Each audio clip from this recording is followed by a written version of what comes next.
Warning, we are about to spoil Ashes of Time Redux.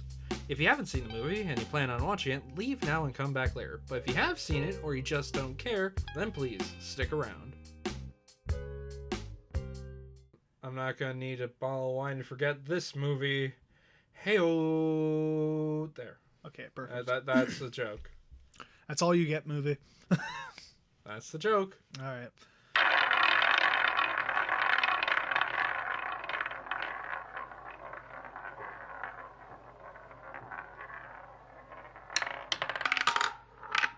Hello, everybody, and welcome to today's episode of Cinema Roulette.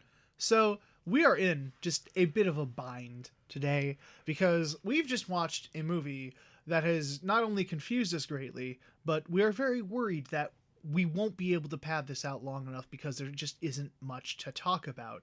You know how we usually do a summary and that goes on for a little bit? Yeah, how the fuck are we going to summarize this? Oh, I have an answer for that. Okay. But we should probably say the title first. Probably say the title first. This is... Oh, wait, we should also address... Yeah.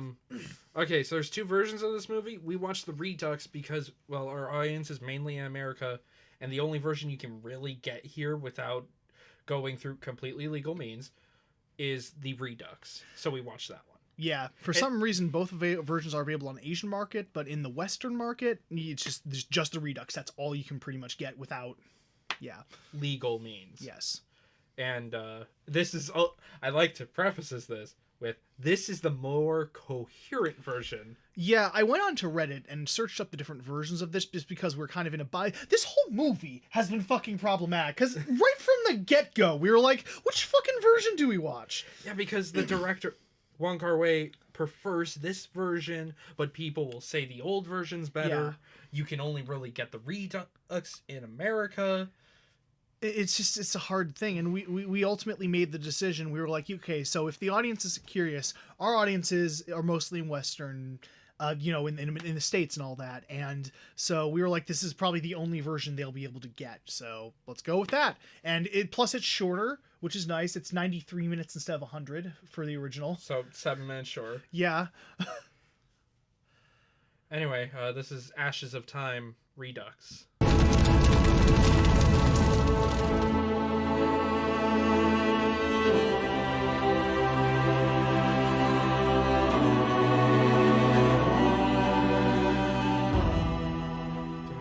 Silence? Yeah. Is that loud? I was gonna say. I like the silence was nice. That's about our thoughts on this movie. Just oh my god. Okay. So you want the summary? Do it. Yeah, I'd like one too. Because you don't get a fucking summary. Because this movie feels like is a prequel to a book. More on that later. I can explain what he was trying to do. But... We'll go a bit more into how that was supposed to work later.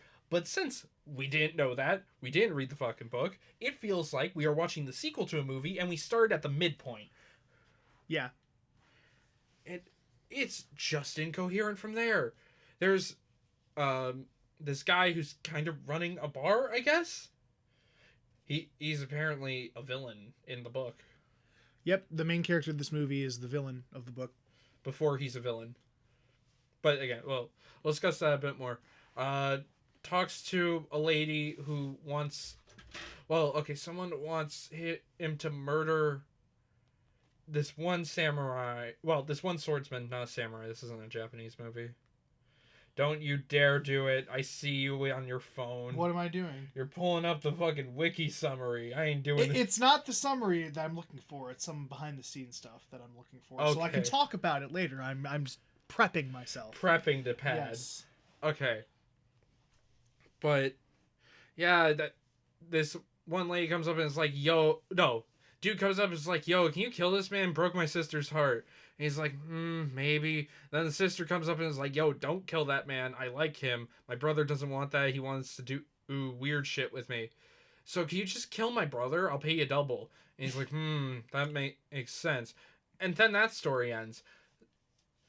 Then we go on to chapter 2. There's a man who's slowly going blind. There's bandits coming, and and he's like, I will fight the bandits, and then I'll go see the Daisy Blossoms, was it? Peach Blossoms, that's what it was. Then I'll go see Peach Blossoms. Spoilers, he goes fucking blind and he like kills a good chunk of them, but he gets murdered. And then other two stories happen. Yeah. Like, this is kind of an anthology movie with different characters from the book interacting with the villain. But since, again, we haven't read the book, this means they get like 1 second of introduction, their bit of backstory, and then they're just talking. It's like, I'm sure this means something. I don't know what it fucking means. And again, this is the more coherent version. Yes, the original was apparently, according to Reddit threads, more art housey. I would need way more drugs for this. Yeah. And then the movie loops back on itself because there's like this bottle of wine that makes you forget your past. And then the narrator was drinking that, but then he gets the bottle of wine at the end, so it's back at the beginning. Then we loop because loops are deep. And then it turns out that the wine actually didn't make you forget, and that was a joke. That was a joke, apparently. And they have some weird message about how you can never really forget, so it's best to remember the love in your life. Tries to force in a message or something like... You want to fucking bet I'll forget this movie after this episode's done. Yeah, same. Like, I'll remember just some of the orange visuals, but just brief glances. Like, it won't be a scene. It'll just be, like, brief glances. Like, oh, yeah, I remember Ashes of Time. Brief glances, gone. Camel, donkey, desert, pretty green light. Mm-hmm. There we go. Okay, so let's get all the positives out of the way. The camera work is still stunning. Yeah, that's the thing about this movie. From a technical aspect, it's still great. It's still, Wong Kar-wai very much so. And the first because the first action scene was shot normally. There was none of that slow-mo he's known for. Yeah. But the rest of them were with that. Yeah, with the weird frame rate ones. Yeah. Which were sometimes hard to follow, sometimes cool. It's weird. Yeah, they were sometimes hard to follow because there were a lot of times where people get hit and then they just do a flip forward. Because that's how motion works. Yeah. And honestly, the most fun I had from this was riffing on it. Because it's just nothing fucking happens. And we were I think we were just enjoying ourselves trying to riff on it just because of how bored we were with it. Yeah, well, and I'm sure someone will be like, oh, this is actually a very deep movie. Yeah, if you know the characters or stuff, but it never dragged us in at any point. So we're just sitting here for another hour. It's like, okay, well, we can't figure out what the fuck the plot is. Might as well have some type of fun. Yeah, and with the fight scenes, too, like you said, some of them are coherent, but some aren't. Like that one in the desert where everything was just a blur, and it was just white, and you could just see their outline. Like, that looked cool, but I couldn't tell what the hell was going on.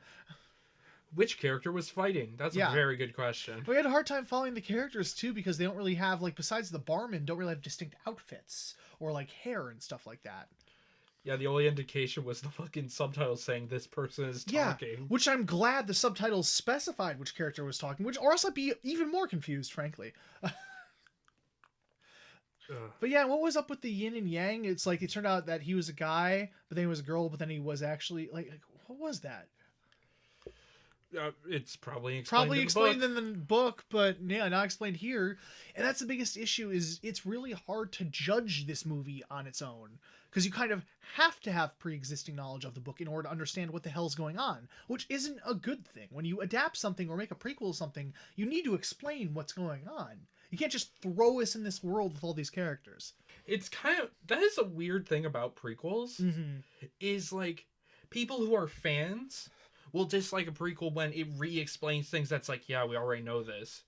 But that's needed for newer audiences. Yes. However, then again, when they see whatever the sequel is, that will be annoying. However, if a prequel does what this did, then you have to watch the original and new audiences can't get into it at all. Yeah. It's really fucking weird.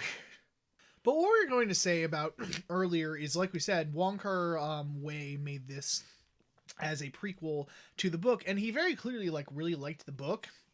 And what he was trying to do with this, since, it follows the main villain and all that, was to try to humanize him, get more insight into his life and his philosophy, than just, he's the villain or whatever. He was trying to do what, Maleficent or something like that did. You know how pissed Cinephiles would be if we compared Wong Kar-wai to fucking Maleficent. Well, I'm just saying, I know what you're saying. I just find it funny. It's just, they'd probably just get rage at us now. I can hear the pitchforks already. But yeah, like that, or Cruella or something, where they're trying to focus on a villain and try to humanize him. But the problem what that inherently is, again, you need to know what the hell happened in the book, because it's all characters from the book interacting with the villain before the events of the book. Which also, there's no rhyme or reason for why they're interacting with this character. They're just kind of there. And like, I think he was trying to make his own kind of story, but it just fell flat, really. Like, that's the movie's biggest problem, is it's a mess. And even critical reviews at the time said that, like, you can barely call this a plot. It's barely coherent is the problem. And it's supposed to be part of the wuxia genre. I hope I'm saying that right. Wuxia, something like that. But which I've seen before. I've been meaning to watch more of. There's a director named from China named King Hu, and he made movies like A Touch of Zen, Dragon Inn, a couple other ones that were really famous and kind of kickstarted that whole genre. And it was really popular in the 70s, known for its over-the-top swords play and action and stuff like that. And you'll get that here, but the problem is it's not really a wuxia movie. Like, it tries to be, and it's trying to be, like, I guess it's trying to be a commentary on the genre or whatever, but it just doesn't work. Like, you have that cool action, but it's really weirdly shot because it's Wong Kar-wai. Yeah. Like, which also, I have a question about the action. Because the setting doesn't make fucking sense. We're in the middle of the desert at this one bar. Yeah. And, like, for the second story, it's about these bandits coming in town. What are they attacking? Yeah. We see two other people here besides this blind swordsman. And there are a lot of them, too. There's, like, a whole army coming in the sunset with swords drawn. What's the point? What are they doing here? Are they trying to rob you? Like, okay, I get we're working on a budget, but also you were able to afford probably the amount of people killed in the entire Lone Wolf and Cub series. There were a lot of fucking people in that action scene. Yeah. Like, at least 20. Like... Okay, that's lowballing it a lot. You think there was more than 20? There was way more than 20. There was a lot. Like, probably literally an entire battalion or platoon or whatever the fuck you want to call it. Like, yeah, and then the second wave comes in too. Yeah, then there is a second wave of more people. That's right. And he's just slashing them and killing them. It's like, well, why? What's the point of this? It's like, yeah, the action's cool at that point, and I enjoyed that segment the most because I could tell what the hell was going on. But there's no feeling of stakes. There isn't. There is no feeling of stakes because you don't know the characters or the motivations or the story because you have to read the book first. Which also, since it's a prequel, even if you read the book, there'd be no stakes. You know who lives and dies. Exactly, and that's honestly the biggest issue, period, with making prequels like that. Is if you include characters from that. Like, if you do a side story with characters set beforehand, that's fine. But, like, if you include main characters, it's like, oh no, they're totally going to kill off, Princess Leia or something. Like, prequels have two endings when there is, three endings when it's characters not involved with the main story, when it's new characters. Either A, they become twist villains that were never truly revealed in the original movies or book, whatever. B, they all die. Or C, they go off, they do survive, but then they go off somewhere where they can have no other influence on the story. And then they're just never heard from again. So. Neat. Yeah, it literally will go, prequels will go one of those three ways. That's it. Which is why I kind of hate prequels. Yeah. But yeah, it's just, I don't even know where to go from here, because it was just a mess. That was the biggest problem. It was a mess. And I know that I get what he was trying to do, but it failed. And again, something I found really weird is, like, he apparently really liked the novel and all that. Like, he really loved this movie because it was released in 94, but then he went back and re-edited it. He re-edited it to try and make it what he thought it should be. Yeah. And didn't he make a parody of this? While it was in production. Because the reason for that, it was called, that's the novel. Hold on. It was, what was the novel's name? I don't think we said it. Oh, you're right. The Legend of Condor Heroes was the name of the novel. But he made a parody called The Eagle Shooting Heroes. And the reason that he made a parody is he wanted to make something, quote unquote, quick and dirty to recuperate the costs of the film. Because apparently, like, he over-budgeted it, and it went, like, way over budget. So in order to recoup the cost, he was going to release a movie to try to make more money off of that. A second movie. Weird. Yeah. So he made 3 movies at once, because Chungking was made the same year. Yeah. Busy fucking man, I must say. Because you said Chungking was just because this film was so long delayed, right? Yeah, because there was a delay in the editing, or he took a break from it for, like, 2 weeks, and... focused on making Yeah. chunking. And so he decided to make chunking, and he actually, I think I read too that he decided to make chunking just because he wanted something more uplifting and fun after this. Yeah, that's fair. So, Well, if he had to re-edit it, probably there was a lot of studio interference too. that's So- what I would guess. But we can't use that excuse for why this movie isn't. Well, why this cause Yeah. good. This is his edit that he likes. This is his, and this is, I think, just the problem in general we've run in with the Criterion box set. Is it's kind of the opposite of Death of the Author, where the author himself prefers this version over the original. So now we're like, what the hell do we do? Yeah, it's just weird. Honestly, I just hope it's not like, a whole George Lucas type thing where he keeps going back and re-editing it, and then that's the only version that you can get. Mhm. Like, I don't know. And the whole reason George Lucas did that in the first place, because there was this old like philosophy in the 30s or whatever that movies are never really finished or something like that. They're only some shit like that, and so he keeps going back and changing them. But it's like, no, why not make a satisfying movie the first time around? Like, Why not do a good job the first time? Yeah, Idiot? why not just do that? Like, come on. So yeah, and again, thankfully the other films aren't this bad. And actually, funny thing is, this one wasn't included in the box set, was it? It was not. It was not, and I can kind of see why. It's not that good, if we're being honest. Really not. And you've only seen what, 2 of his other movies? I've only seen Chunking and Fallen Angels. And this is the first one we can say that it's not good. Yeah. No. You can entirely skip this one. This is not good. In our opinion, yeah. Yeah. Unless you got a lot of drugs, that might be fun. But Might be fun that way. Yeah, you'll be just as confused. I know that. You might have more fun. you but might vibe with the soundtrack. Isn't bad. By any Soundtrack's means. pretty dang good, and it was a re-recorded soundtrack too, because the original '94 cut had a synthesizer soundtrack actually, like it was all synth, but this one has more traditional Chinese instruments, and it's really good. Honestly, I don't know why people complained about it. I know a lot of people liked the synth score better, but I was like, this one's pretty good. Yeah, this works fine. So yeah. And I know people complained too about the re-edit because like he heavily cropped it, because the original I think was either in full screen or it was in widescreen, and then it was 4:3 or something like that, like a weird cut. But the original footage for the film was lost, which is why it's not super high quality. Which is why I think they only released it on DVD and not Blu-ray, because the film doesn't exist. Or I think it did exist, it just only existed in that lower quality. That's why. Weird. So that's why he was able to actually re-edit it. But yeah, we are currently at not even 20 minutes, 18:42. So Yeah, I think we're gonna need a double episode. yep, we're gonna need a double up here. So yeah, because that's all we can say to this film without just rambling randomly. So Honestly, yeah. On a complete side note, though, go watch The Harder They Fall. We watched that last night. That's a really good fucking movie. Yeah, I might have brought that up if I released that bonus January episode. Yeah, Because that's probably going to be my movie of December. yeah, that was really fucking cool. It's a Western, so It's very Django Unchained. If you enjoyed Yes. that, you'll enjoy this. hell yes. And Check even it out. if you hate certain things about Quentin Tarantino, those are not in this movie. So Yeah. it's all the good of Django with all the bad of Quentin Tarantino taken out. Yeah, basically. Like, you still get that really cool, gory action, but And very witty dialogue. yes. So, yeah, we apologize again that this was so short, but the movie didn't give us much to work with. Yeah, what do you want? So, like, what can we say? We're not gonna, just keep going on. I'm not going to pad out an episode for a movie we're already uninterested Yep. at the 18-minute mark. Yep. And So- it's even shorter than that because we had to cut out a bit. Yeah. Okay, so... So, without further ado... Well, there is further ado. Well, Give me I said without further ado, it's time to do the thing. Yeah, Okay. but there is further ado because I'm still setting up the fucking thing. God. Piece of shit.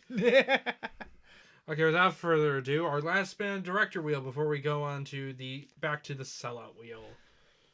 And if it lands on Wong Kar Wai, we're spinning again because we only do each director twice before per 4 movies. Just so that way we get a bit more variety with our episodes. You know the deal. Hooray, this is the most excited I've been this whole episode. And spin! Spin!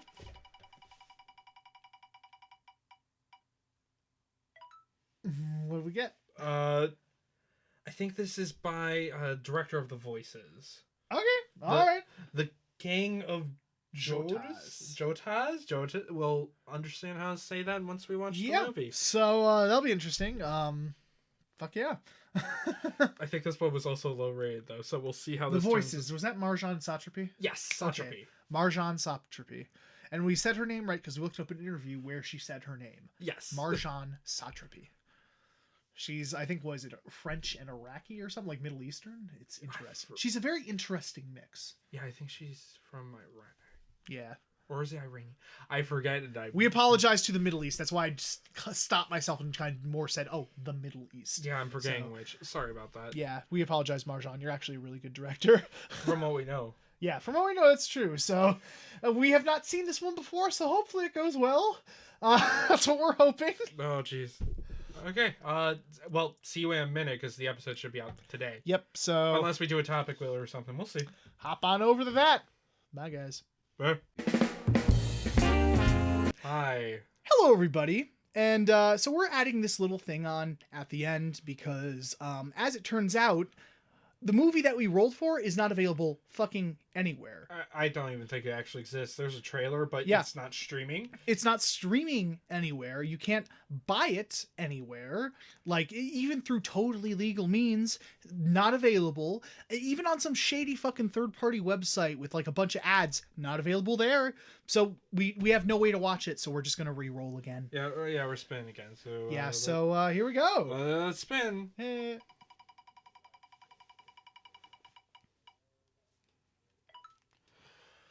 Okay, Testament of Dr. Abuse. Awesome. All right. There you go, ladies and gentlemen. So we're going back to Fritz Lang. Yep. Instead of hitting any of the directors we haven't touched yet. Yes. Just saying. Just saying, it's fine. We only did, what, one Fritz Lang movie? Yeah. But still, there's other... Yeah. Well, we've done The Big Heat, right? And that's it? Yeah. And we did... No, we did... Ministry of Fear. Ministry of Fear. That was the other one we did. I'm trying to remember, so... But Big Heat wasn't on this one. That was No, the original God. first wheel. Which you can go back and listen to on all podcast apps and YouTube. Okay, bye. Now actual outro.